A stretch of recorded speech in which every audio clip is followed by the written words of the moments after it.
Jenkins. I am the Director of Training and Education over at Horizons. I'm a licensed specialist clinical social worker and a licensed clinical addictions counselor, which is just basically a whole lot of letters that means something to someone. I've been over at Horizons for 32 years, and my job now is primarily doing these kind of things, a lot of community education. So what we're going to talk about today is nature therapy, mindfulness, and relaxation. So just to start off with, mindfulness I think has become more popular lately and people have talked a lot about it, but I don't know how many people really know what mindfulness is. So mindfulness is just a type of meditation that helps you bring yourself back to the present, take some time to really look at how you're feeling and what you're feeling without judgment, and then just to acknowledge how you're doing and how you're feeling, and then move through that. So rather than saying, oh my gosh, I'm feeling stressed today, I shouldn't feel stressed, it's bad to feel stressed, you take a look at yourself and you say, oh, I'm noticing some stress, and it's okay that I'm stressed. I know there are some things that are causing me stress, and I know that there's some things that I can do to help myself feel better. So you work on just being grounded, reducing that stress, but being okay with the fact that you're feeling whatever you're feeling. Because emotions are what they are. We don't choose our emotions. They hit us, sometimes hard. Sometimes they sneak up on us. But it's okay that you're feeling whatever you're feeling.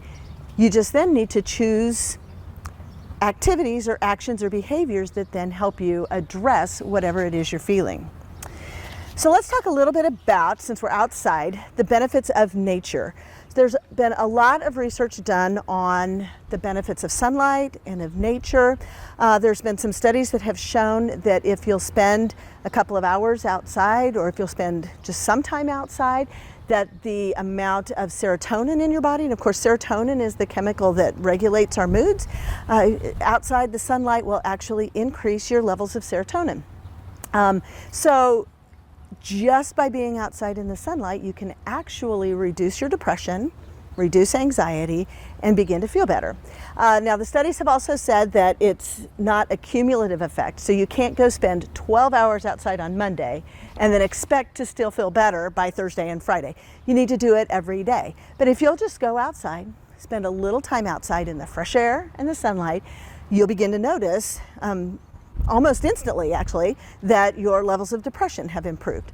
There's also research that says that if you will exercise 3 times a week for a minimum of 30 hours, it will give you the same benefits as a Zoloft, okay? So again, exercise, 30 minutes, 3 times a week. Yeah, no, 30 hours every week. You don't need to take that one Zoloft anymore. No, 30 minutes, 3 times a week is the same as getting a Zoloft, okay? So again, the whole idea is that medication is sometimes needed, it's great, but there's often a lot of other things that we can do that can also help elevate our mood, decrease our stress, and help us feel better. Being out in nature can be really helpful. Trees, there are actually some trees that emit some chemicals that can do that same kind of, give you that same kind of effect. And I don't know all of the names of those, but if you go out to Dillon Nature Center, they can tell you all about that. But again, you don't have to do anything huge and big. You don't have to go buy a bunch of equipment.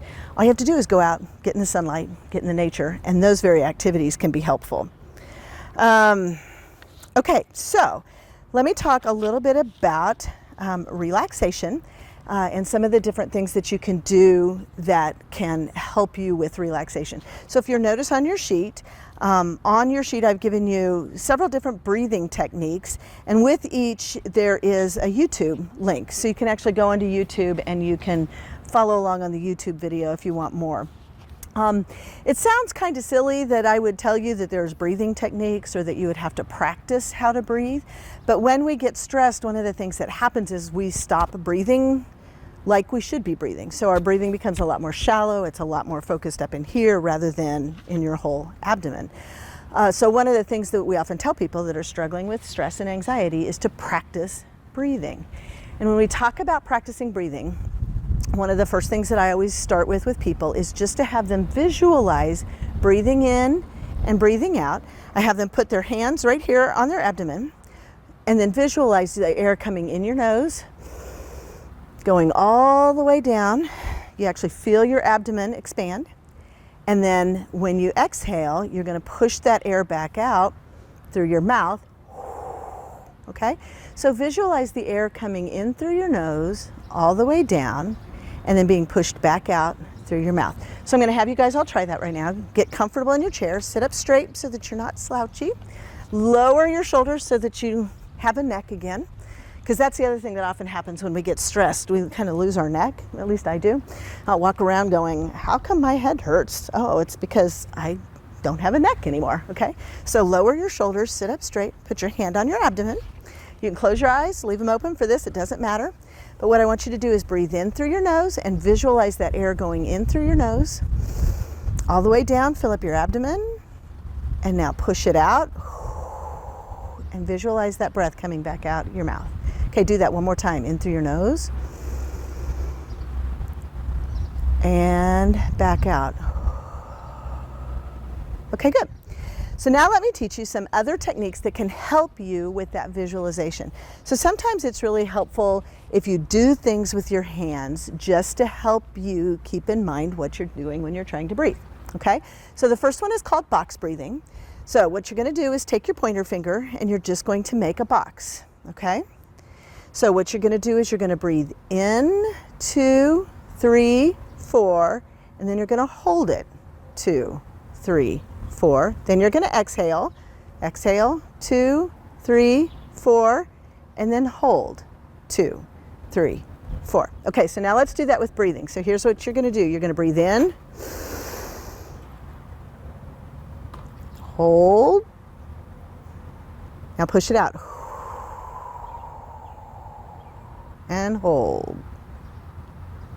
Now back in. Hold. And out. And hold. Okay, now depending on your lung capacity and how used to breathing you are, you may have to go a little faster when you're first getting started, because it's kind of hard even sometimes just to do that long exhale, right? And then to hold it sometimes can be really hard. Okay, but that box, drawing that box can help you remember how many counts you want to hold each different thing. Okay, so that's box breathing. The next one I have is 5-finger breathing, and it's the same type of thing. You're going to put your hand out like you're going to give somebody a high five.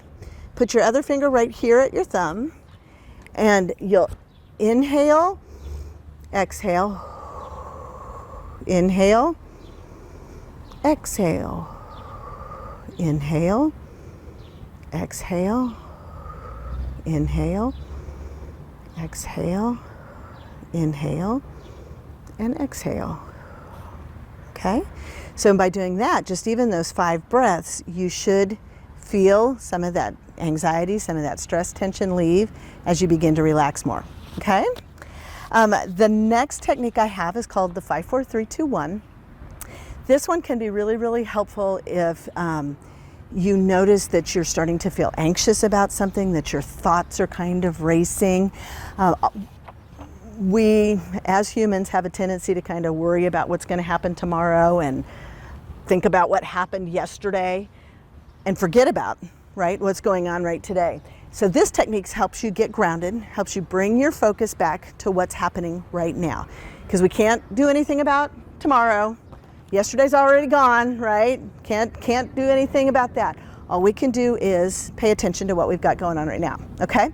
So with this one, again, you're gonna sit up in your chair. So you'll start by taking a deep breath and exhale. Let's do one more. And exhale. Okay, now we're gonna look around yourself and notice 5 things that you can see. Okay, so you might see the building. You might see me talking. The tree. You see the grass. You see the rocks. Take a breath in.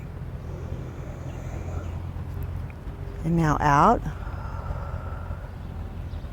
Okay, now you're going to name 4 things that you can feel.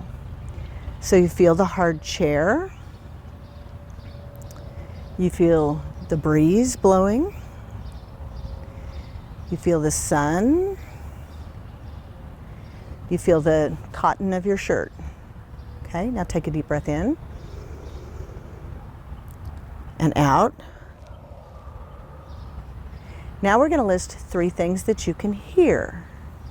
Okay, so we can hear the traffic,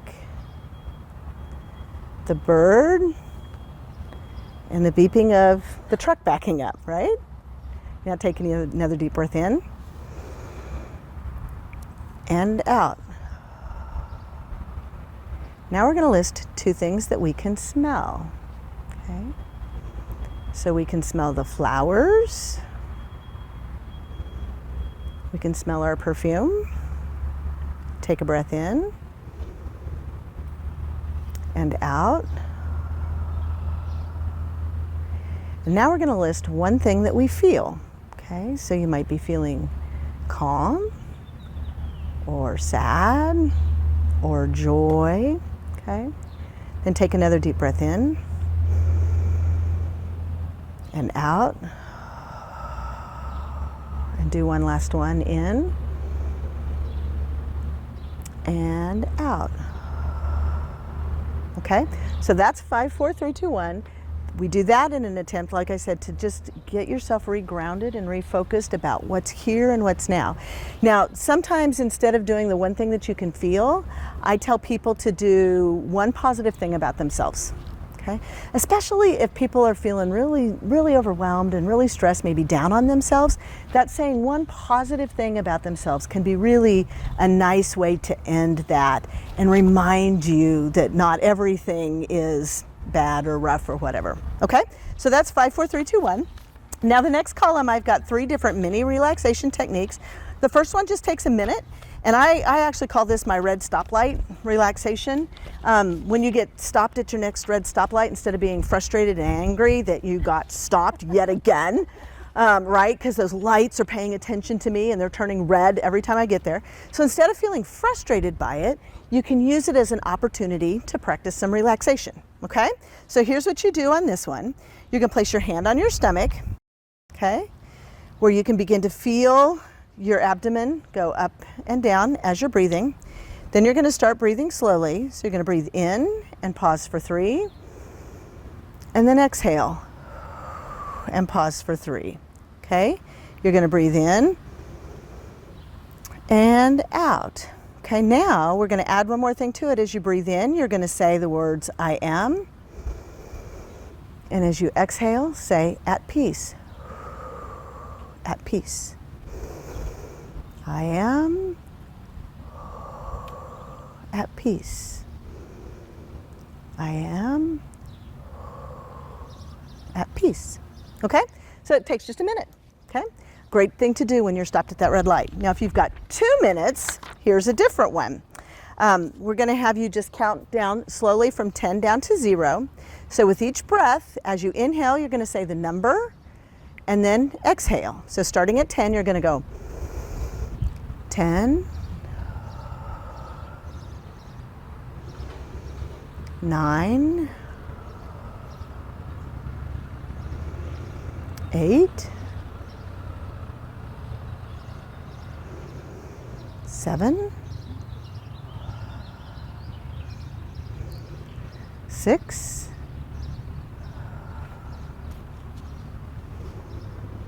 5, 4,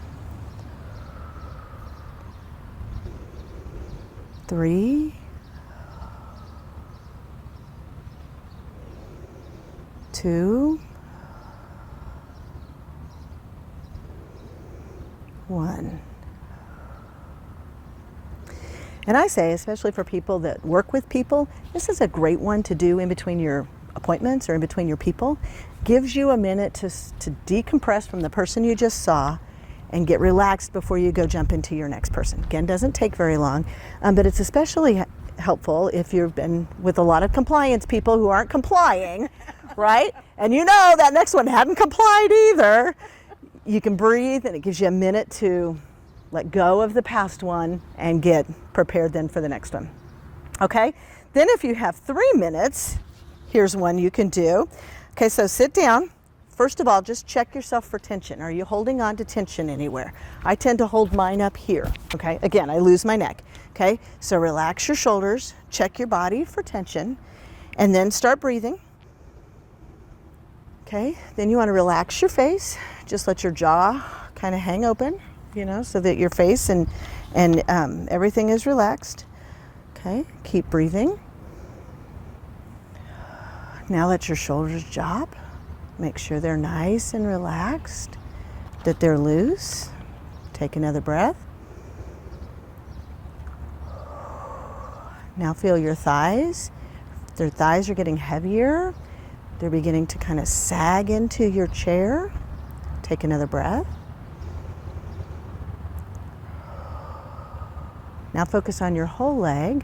Let your whole leg kind of be loose. Your knees might fall apart as you just begin to relax. Breathe in. Now feel your lower legs. Your feet are getting heavier. They're going more into the ground. Your calves are looser. Breathe in. And exhale. Breathe in again. And exhale. Okay, now we did that one really fast. Obviously that was less than 3 minutes, but take your time when you're doing that, and that's another good one that you can just do sometime when you're on a break. Okay, now on the back of your page, there is one for progressive muscle relaxation, and I've given you a script for this one. But primarily what you're going to do with progressive muscle relaxation is tense and then relax different muscle groups. So starting with your feet, you're going to tense and then relax. And you can do like each one 2 or 3 times and then relax. And you're going to work your way all up through your body, your hands, your arms, your chest, your face, okay? And that's going to help relieve that tension. And as you're tensing and relaxing, you'll notice that your muscles begin to get warm, heavy, maybe a little tingly, and that's how you want to feel, okay? This one's easiest to do if you can lay down, but if you're not comfortable doing that, you can sit down. It's best to do it in a slightly darkened room that's not too warm. The other thing I always caution people is that if you aren't very good at relaxing, which when I first started doing this, I was horrible at it. It may take some practice, so you may be only able to do it for a couple of minutes, which is perfectly fine. Do it for 2 minutes. Then the next time you do it, try and do it for a little bit longer, and then a little bit longer and a little bit longer until you get through the whole thing. So that's progressive muscle relaxation. And then the last one I have is called visualization. All of a sudden that word is hard to say. Guided imagery is basically what it is. So again, I've given you a link. This one's for a forest walk, since we're talking a little bit about nature therapy. What guided imagery is going to have you do is, again, breathe and relax, and then it's going to have you visualize calming activities or calming scenes as a way to help you manage stress. Guided imagery is also great. Well, any of these relaxation techniques are great for chronic pain, because you can breathe as you're feeling that pain. You breathe, relax. My dad had colon cancer, and my dad was a social worker, so he was the one that taught me relaxation. But he would image my kids as superheroes battling his cancer. And his cancer actually shrunk. The doctor was amazed at how quickly his tumor shrunk. Shrunk to the point where he was able to have surgery. Unfortunately, it had metastasized to his liver, so he couldn't fix that. But what he would do is just visualize his superheroes going in and attacking the cancer cells. And as they're attacking the cancer cells, he would visualize those cells getting smaller. And I bring that up because I think it's really important to point out that you can't take your head off your body and just treat part of what's going on. It's important to treat everything that's going on. And when you can reduce your stress, when you can increase your serotonin levels, it's going to make your whole body feel better. So that's what I've got for you. I will stick around if anybody has any questions, or I work over at Horizons. You can email me. But like I said, all of these have a YouTube link. So you can go in and watch the video if you forget how to do it.